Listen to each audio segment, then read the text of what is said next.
봉준호 감독의 신작 예고편이 드디어 공개됐습니다. 기생충 이후 벌써 5년이라는 시간이 흘러 정말 오랜만에 내놓은 신작인데요.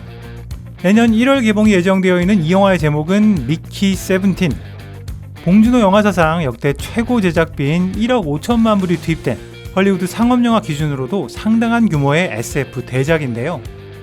로버트 패틴슨을 주인공으로 마크 러팔로, 토니 콜렛, 스티븐 연까지 출연진도 쟁쟁합니다. 그런데 이 영화 개인적으로 기대보다 우려가 더 크게 느껴집니다. 과연 뭐가 문제인 걸까요? What's it feel like to die?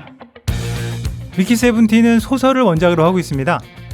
소설의 제목은 세븐틴이 아닌 미키 세븐인데요. 기본적인 설정은 이렇습니다. 과학기술이 엄청나게 발달하게 된 수천 년 후의 미래, 인류는 지구를 넘어 다양한 행성들을 개척하기 시작합니다.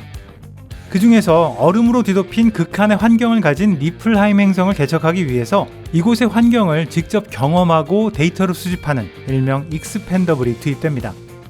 익스펜더블은 극한의 환경에서 죽게 되면 그 기억이 고스란히 주입돼서 다시 재생산되는 복제인간을 말합니다.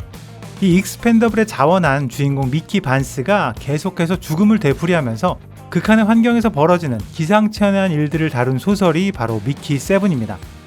원작에서 미키는 6번을 죽고 7번째 복제인간이 활동하고 있어서 미키 세븐이었는데요.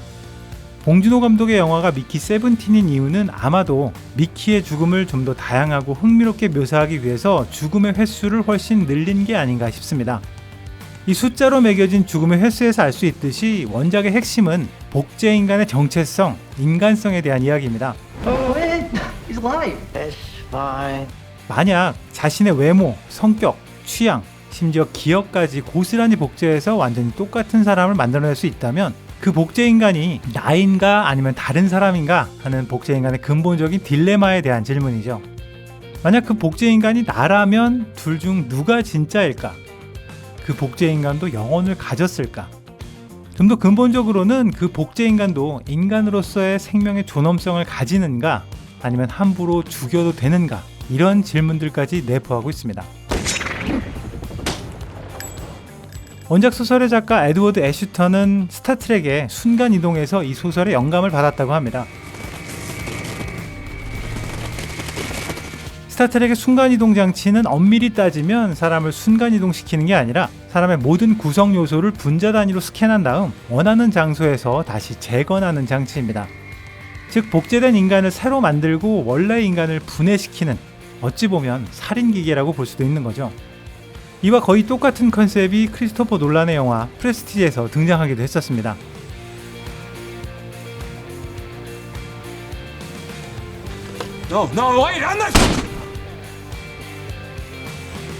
사실 지난 오랜 시간 동안 문학이나 영화에서 이런 질문을 던지는 작품들이 끊임없이 만들어져 왔습니다. 복제의 기본이라 할 수 있는 인간 창조의 개념에서 멀리는 프랑켄슈타인을 시작으로 가위손, 근래에는 가여운 것들 역시 이런 범죄에 들어간다 볼 수 있을 텐데요. 직접적으로 복제인간 문제를 다룬 마이클 베이의 아일랜드도 있었고요. 기억이 조작된 복제인간이 주인공인 톰 크루즈의 오블리비언도 있었습니다. 아마도 이런 영화들 중에서 미키 세븐틴의 가장 근접한 이야기는 2009년 샘 로겔 주연의 더 문이 아닐까 싶습니다. 인류의 새로운 에너지원을 채굴하기 위해서 홀로 달기지를 지키는 샘이 어느 날 사고를 당하게 되는데요.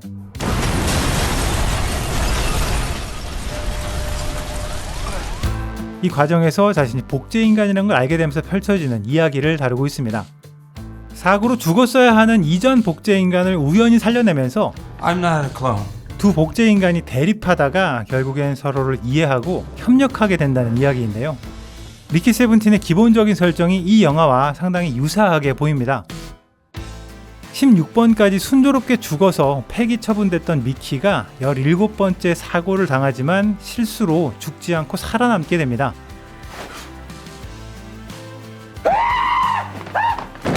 Why aren't you dead? 미키 세븐틴과 18이 서로 대립하고 협력하게 되는 과정이 영화의 주된 내용이 되지 않을까 싶은데요. 바로 이 부분이 이 영화의 가장 큰 위험 요소가 아닐까 싶습니다. 영화의 중심이 되는 소재 자체가 그리 신선하지 않을 뿐만 아니라 그 소재로 만들어지는 이야기도 완전히 독창적이지는 않을 거라는 얘기죠. He's life. It's fine. I don't like you. But I'm you. I'm not you. 물론 봉준호 감독은 소재나 원작에 상관없이 100% 자신만의 이야기로 소화하고 예상치 못한 결과물을 만들어내는 감독입니다. 소재가 독창적이지 않더라도 영화는 충분히 독창적일 수 있는데요.